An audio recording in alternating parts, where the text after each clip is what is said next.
when you read the bill clearly, you realize that all of the clauses are rotating around those three. Of course, one may add on the politics, as somebody was saying, but politics falls under still peace and security.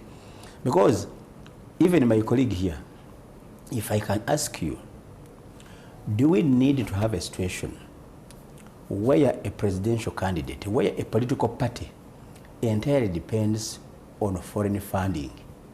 Do we need that? Why just should, let me just follow up. Why should an alternative political party not entirely depend on foreign funding when the very government that runs this country is highly dependent on foreign funding? Yes.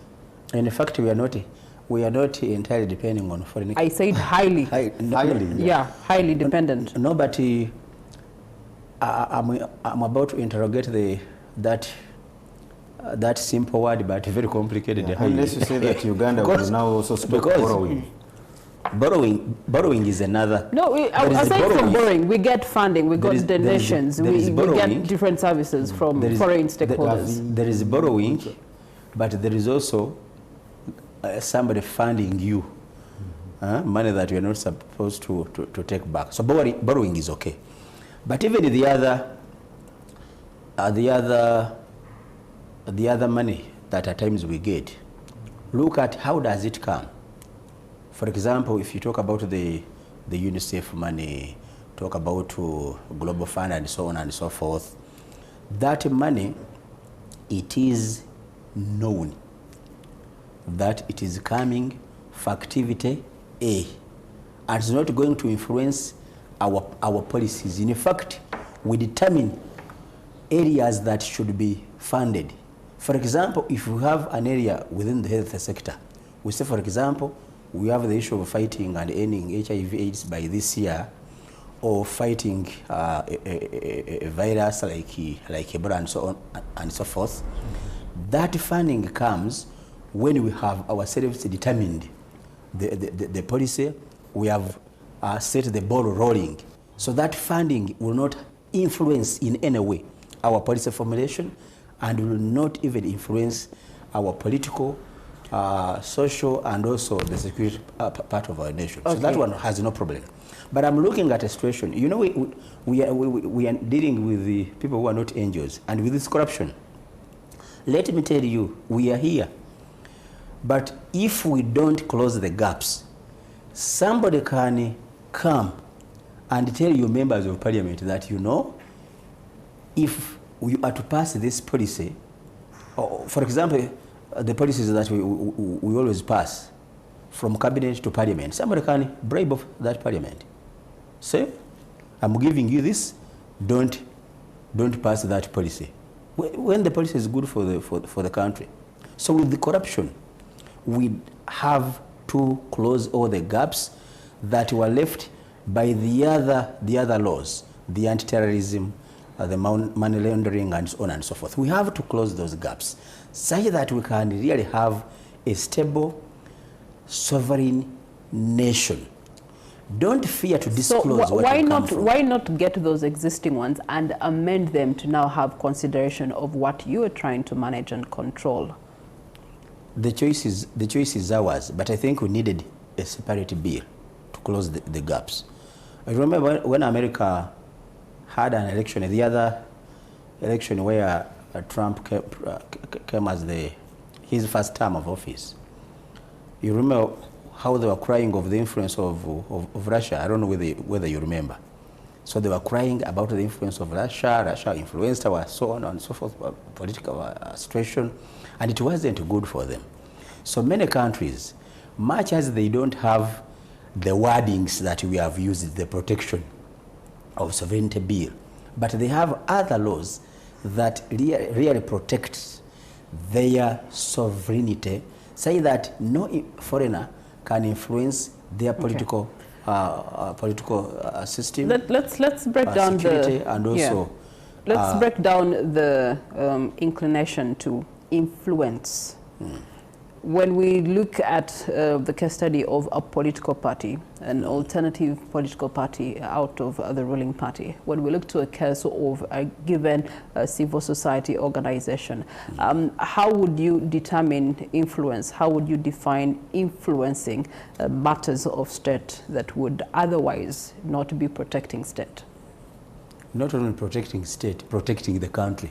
Not only state, but protecting the country. Now, when you look at, for example, the entire region here, if the money comes from out, and that money, even the civil society organizations, including the churches, and so on and so forth, not only the political parties, somebody can use an influence using the money, funds, for example, a CBO or a civil society organization or an NGO to carry out activities that affect the peace and security of this country. There was, I think, 2021, when we were going into those elections, there were some people who were getting funding from out. And I don't want to disclose some of these things because they are security in nature.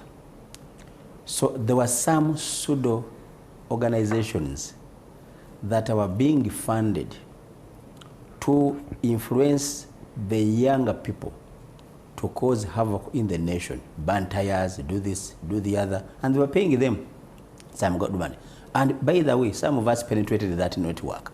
So I'm talking from an informed point of view because I really, I was part of the team that penetrated that network. Now, to me, I think that is not a good activity as far as the NGOs or CBOs are concerned. So if you are to get funding from a foreign country, from a foreign person, or you are an agent of a foreigner, I think it is important for you to declare that funding, say that the government, any government, not only NRM, can get to know what you're going to do with this money. What more declaration do you want? Because Frank Bulira here does not receive the money in a sack. It comes through open channels from one entity into another, from one country into another. They are open, transparent channels. And clearly, when that money is in motion, there is intentions for its being moved to end up in the accounts of Frank Bulira, who's just an example of, the many represented figures. Now that is an assumption that I don't want to... In fact, for instance, World Remit, which was closed, it was not only me receiving money through World Remit. Like you close Western Union, millions of Ugandans receive remittances and other support through those channels. So I think it is really, the whole thing is... now you're forgetting that there are those who get money and the money does not come through those official channels that you're talking about. Yeah, but with that... And we already curtail all that. We already have financial intelligence. I trust internal security organization. They have so many people, police has been parading for money laundering. We have the Money Laundering Act. True. And all other channels through which security forces have been able to trap, especially police, to trap people who are bringing in money here illegally and bringing in money that is doing dirty work and sabotaging the country and threatening the country's security. So, to me, all this is just a cover-up, but the law was basically brought for me and Honorable Kyagulanyi. No. Okay, let me pick it up from you there, Frank. If you state that the law is targeting you and Honorable Kyagulanyi, do you see this bill as national? What's your consideration when you hear the word national measures, national security, if you were president? Yeah, national security is very important. It is key. But we must remember that Mr. Museveni, when he was still looking for power, he got to Nyerere for support In fact, the late Nyerere helped him to study in the University of Dar es Salaam when he was studying political science, and he was getting a lot of support and money passing through Moshi to Uganda to help the liberation struggle. He went to Mozambique with Samora Machel. He helped him in Mapoezi, plus the other 18 initial fighters of Fronasa. They were helped and facilitated. So, Honorable Aradisi, when you say that it is bad for an external government or regime to help a political party or a political player in Uganda, for Mr. Museveni it was okay.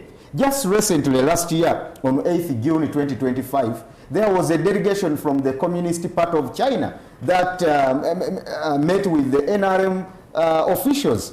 And what they promised was financial support for this just concluded campaign, construction of the NRM house, ideological school, construction of the ideological school.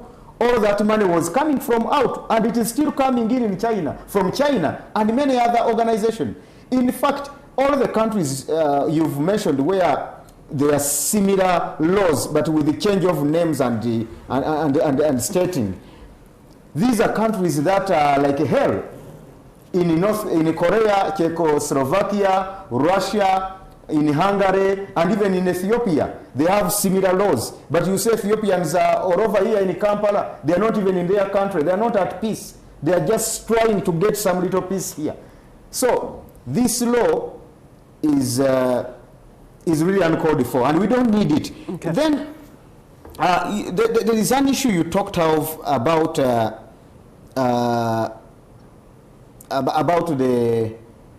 the questions that were raised to me. I don't know if I could go to them right now. Before you come, we'll come back to them. Coming back to you, Mr. Chitambula, when we look to the legitimacy of sovereignty and democratic overreach, where do we draw the line? I think some of these things are very simple to understand. First of all, we are not saying as a government that you should stop getting the funding, but we want a real accountability, and we need to know the source and the purpose for the funding. So we are not saying that you should not get funding. No. The NGOs are free to get funding. Mr. Brira here is free to get funding, but we are saying the foreign funding should be regulated. We are not saying don't get it. We are saying but in the bill, that funding that you're talking about up to a cap of 400 million Ugandan shillings on an annual basis. Why not trace the usage of that money to regulate if it's influencing sovereignty and its powers over you stopping the money coming in or being utilized for what it's being said it's needed for? So for you, what you are saying, the limit should be raised. No. Because you're saying 400. No, whatever the limit, why not allow the likes of NGOs and other organizations that could be affected receive this money, having declared what its intention is, then trace if truly the intentions were met, and if they were not met, then you can bring in the penalties. Actually, the problem... Because there's no money that comes for, even if it's just for breakfast. They tell you, proceed a quarter breakfast. You cannot withdraw money before filling in a form showing where it is coming from, the purpose, plus photocopies of your details where they can trace you. What she's raising has a lot of logic. And if I were the civil society organization and all these other people, including the politicians who went to the Committee of Parliament, instead of saying put the bill entirely aside, I would bring proposals that can assist, have the best law. So if the limit is too down, then we can say maybe we would propose this. Then and other proposals as we are getting them from here. Not just playing politics and so on and so forth. Not just declaring that the law came for me. Why you? Because tomorrow you may leave politics and the law will be there for 4 years. So for me, I think if somebody talks about increasing on the limit. For example, for the civil society organizations and NGOs, I could say, yes, maybe you have somewhere where we can have a discussion and improve on this. If the penalty is so big, then you can say, yes, what is your proposal? Because at the end of the day, if you're in opposition today, tomorrow you may want to be in the government. And Mr. Brira, we shouldn't look at the channel that brought the president and NRM government.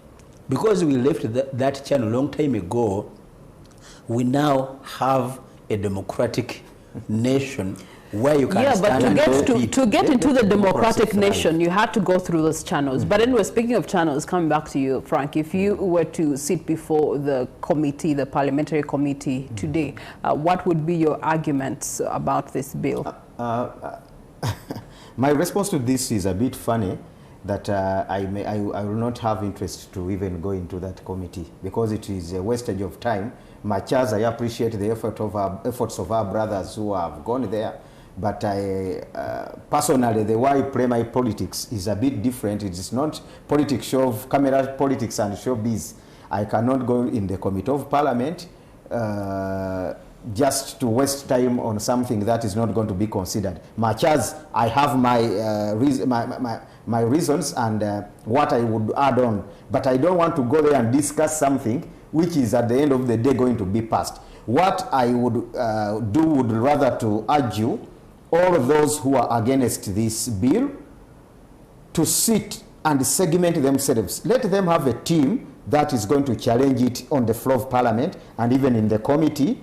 Then we need to have another team of activists who are going to sensitize the public about this very draconian bill and law in waiting. It's draconian.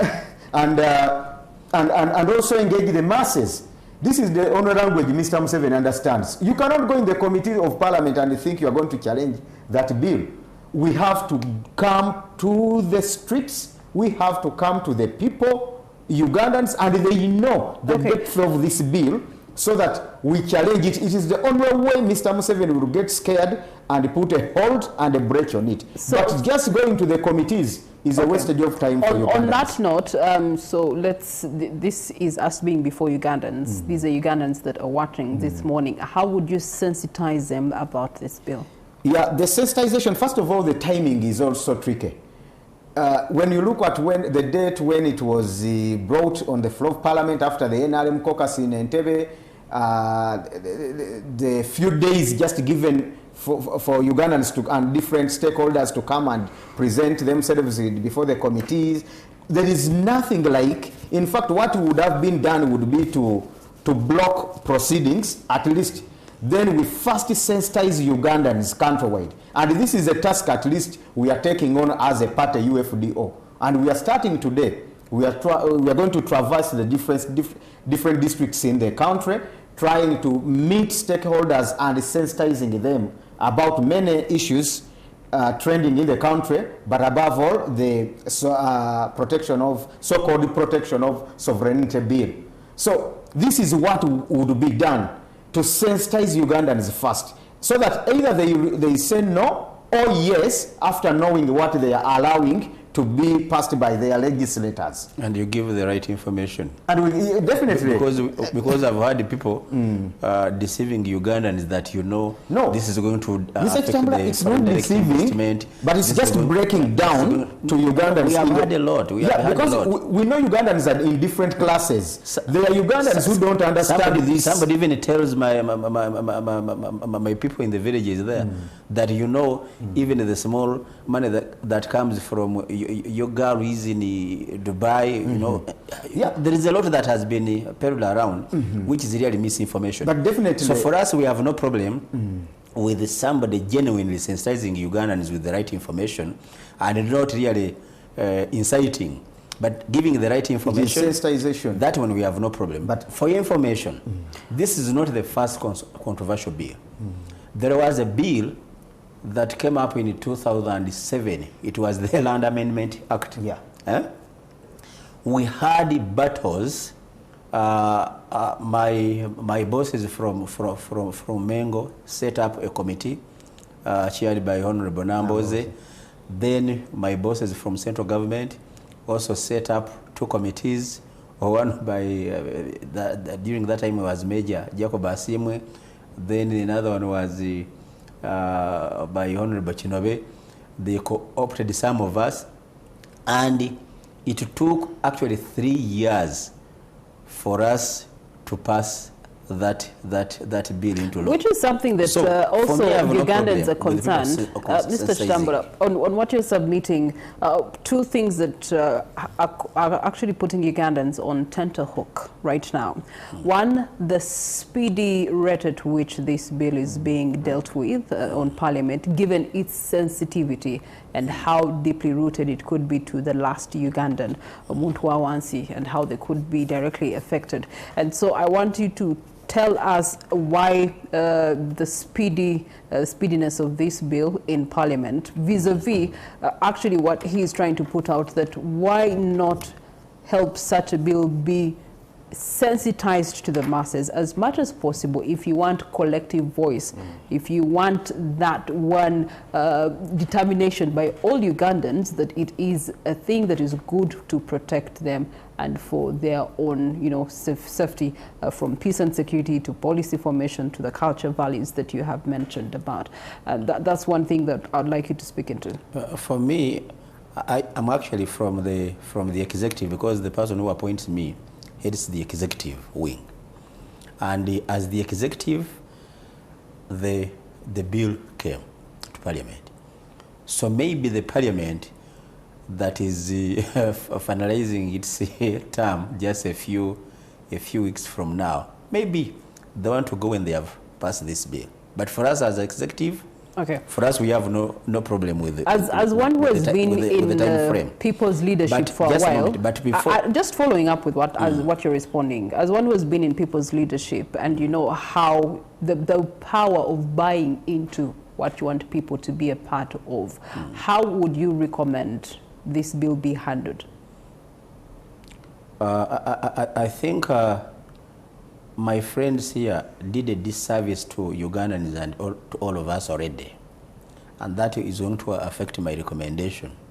First of all, the Committee of Parliament invited the stakeholders, and some of them were invited in writing to come and give input into this bill. Now, when they went there, I saw my colleagues from PPF, then I saw colleagues from NOP, and other colleagues from civil society. There is the one of Honorable Miriam Matembe. Now, all these important stakeholders were as usual negative. Maybe they thought the law was coming for them, which is not true. They were very negative. So if they were somehow positive and really looking at the sovereignty of this country, I would have recommended that we accommodate their positive kind of contributions to the bill. But I didn't see any positivity as far as those who are concerned. And you're not seeing the positivity. That leaves the job to government, ideally, to persuade, because even though you talk about the people, and in this reference you're referring to the other political parties, the CSOs and NGOs and religious organizations, at the end of the day, all of this and the money that they're receiving is to help Nzomna Uganda. It's not to help them. They are just channels for the help that I need. So we want to understand why government is not putting out all its guns to persuade the last section of this discussion, the public, to buy into it. My sister, many NGOs have received money from foreign funding, and when you move around, there are just a few that have used the money for the right purpose. If you got a bus, a prison bus, and you took around these so-called NGOs, and you ask them, if you don't show us what you have done with the money that came, I'm telling you, you may feel the bus with the, with this because some of them have not done the right. There is no accountability, or there is less accountability for the funds that come.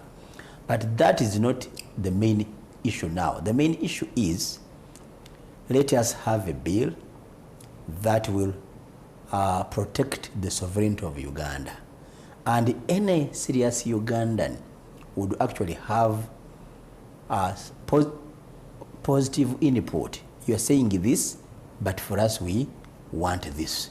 Then we have a win-win situation and have the best bill that, or the best law that will actually bridge, bridge all the other gaps left by the other laws, including what Bisabulida was talking about, the Financial Intelligence Authority. Because what is the penalty? Is the penalty so big as far as the Financial Intelligence Authority Act is concerned? Is the penalty so big? Then where do you declare the money? So if we have a department within the Ministry, for example, of Internal Affairs, where you can have to register, then we have no problem. Otherwise, we cannot allow, especially where we are going. You know, when you are here, for us who work in those areas outside the SCs here, we know how Ugandans behave. As I mentioned earlier, somebody can come and buy off, even a local council buys off a local council. Then you see a local council allocating part of, if you have oil, to a foreign agent. So to me, looking at the future of Uganda, even if we are not in government tomorrow, we need a law that will protect the sovereignty of this nation. Mr. Bulida, you can get funding from wherever you want to. And for your information, was your funding good anyway? Away from Mr. Bulida's funding, let's talk about the penalties that are being addressed in this bill. When we look to the penalties, gentlemen, thank you very much. When we look to the penalties here, if you're having a cap of up to 400 billion Ugandan shillings, but then penalties of up to 2 billion Ugandan shillings, that's a disarray there. Yeah. How can we explain that? That's what we can maybe talk about. But why the big penalty is because we are serious on this. Yes, but if as an organization I'm getting 400, so where will I be getting the 2 billion Ugandan shillings to pay if that's a penalty, or the alternative of the 20 years? Then that means you should not get it, or you get it and register. Is that fair from where you are seated? You know, times having a strong nation that can determine its policies, its development, its peace and security, there are costs that you have to incur. So if somebody is getting money that will destabilize, will influence policies and culture and so on, then I have no problem having a very big or strong penalty in the case of breach of the law. So that means somebody who intends to do that should actually stop. So to me, that is my analysis. Otherwise, even if the punishment is small, and we allow people to do that, then we are killing the nation. So to me, I'm not looking at the big punishment. I'm looking at the issue of curtailing foreign influence in our policies and so on and so forth. Okay. So, but as I said earlier, we still have an opportunity for those who are aggrieved with the big punishment or penalty, with the low kind of amount, the 400 millions, we still have a chance. Instead of really wasting time with the politicking and so on and opposing everything as it has been the case, let us have those few provisions that we need, that we think we need an adjustment, and then we show. All right, thank you very much. Because this is a bill. Mr. Chitambula, it hasn't been passed. There's a law that states where there's an action, there's an equal but opposite reaction. What would that look like for the case of political participation, Frank? What would that look like in the place of political participation in this country? I think it goes back to what you earlier said, that this bill it is just funny because it is against the Constitution, I may say, and any bill or law that is against the Constitution of the Republic of Uganda is bad or null. So, which provision of the Constitution? Yeah, people have it is fighting economic freedom of people. It is you well much know that the Constitution clearly allows Ugandans to have, besides the freedoms, the other freedoms of assembly, of what, social freedoms. For instance, we have people like the Atekeo community of Ethiopians, Kenyans, and Ugandans. They always converge as a group. They always have projects in Ethiopia, in Kenya, in Uganda. Recently, last year, they had an event here in Teso. They have projects. They exchange funds. So, if this bill is in existence, it is going to fight social integration. It is going to fight economic integration. It is going to affect these social and cultural groupings. For instance, we have the Sabines in Uganda and the Karenjins in Kenya. These are like brothers and sisters. They have so many different transactions in between the two countries. Gentlemen, they are protected. As we are coming to the close of this conversation, that transfer has not been curtailed. I'm going to ask for your closing remarks and your call to action. I'll start with you, Henry. First of all, that statement he has made, those transfers, the regional, the Sabines from the other side, then from Uganda, that one has not been curtailed by the law. For information. And when you go to sensitize, make sure you don't misinform our people. Now, for me, my final take on this, we should avoid a situation of, they are called like poles that repair. Unlikely repair. Unlikely repair. Now, I've seen a situation in Uganda which is very dangerous for the future of this country, where the opposition do not want to accept anything that has been brought by government, even if it's for the good of the nation or not. I've seen a situation where the opposition cannot sit with the ruling government. In fact, even sitting with some of us, they are always criticized. Why do you go what are you doing with the deputy assistant? What are you doing with the RDC? Those are Museveni's people. Now, that situation is not good at all. So to me, if we had a good opposition, and I want to state this, if we had a good opposition, so you can now judge who you are, we would have a situation where this good opposition goes to parliament and then they tell us, here you are saying this. If we the one in the government would say this, why don't we make an adjustment or have a 50-50? But the government is struggling alone. The other ones are opposing instead of really being positive. Okay. So to me, we are suffering even this bill. It's not because it's a bad bill. It's not because it cannot be improved. Because even yourself, my sister, you raised some important questions here that they never, our people never raised, the opposition. So, if they stay up and become a good opposition, then we can have improvement in all the laws that we make, including this one. So to me, we still have time. Let them behave well, and then put in what is positive for the country. Thank so you, this Henry. is a bill. It's not yet a law. Subject to amendments. Okay, let's get closing remarks from Frank. Yeah, thank you so much.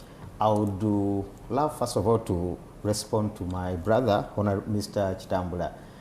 Yeah, it is good you've said that as the opposition, we don't appreciate anything from government. There are things that are positive, and there are those that are negative. There are good things that we really appreciate. For instance, the passing of the anti-homosexual bill, we appreciated it. And Mr. Museveni, you don't remember that there was a political party that said, for us, we have not taken a position on that. Yeah, those ones, they are in their docket. But we, the rest of us, we supported Mr. Museveni for at least championing, fighting homosexuality in this country, and many other things. To round up with this bill, I urge you, our opposition members of parliament, and especially the leader of opposition, because it's unfortunate that the person who would be championing this right now, Honorable Kyagulanyi, is in exile. Dr. Besigye is behind bars. The leader of opposition, maybe I see him on floor of parliament, but we cannot fight this bill only on the floor of parliament. Let's rebuild an opposition like the opposition of the Beni Watchers, the Cecily Ogwals, the Ogenga Latigos, who could move to their respective constituencies to sensitize the public about different laws and bills that were yet to be passed. Many of them were even blocked. Many of them, they succeeded. You remember Article 269, which was so famous during the times of Dr. Paul Kawanga Semogerere. Rallies were held at City Square until the political parties came to exist out of fighting, out of force. We should not just think that by just going and sitting under the committee tables, taking tea and donuts, will save the public from this draconian law. Yeah. Frank Mulira, thank you so much for having a seat down with us from the Revolutionary People's Party, and RCC from Fort Portal. Thank you so much for making the journey. Henry Chitambula. Uganda's debate today is actually larger than the bill that we've had a discussion about on this table. It's about what kind of state that we want to become: secure but open, sovereign but connected, strong yet accountable. So these questions will not disappear, neither will the public's right to ask them also disappear. So from me and the team, this is what we have presented before you, and the judgment lies in your hands, but also the scrutiny in your representatives in Parliament's hands. So cause them to account for what they're doing and what their positions are on this bill. We'll take a short commercial break, and we will be joined by Raymond Tambale, who's having a sit down as State Minister for ICT and Information, to give us guidance on some of the national key issues that are happening this week. Do stay with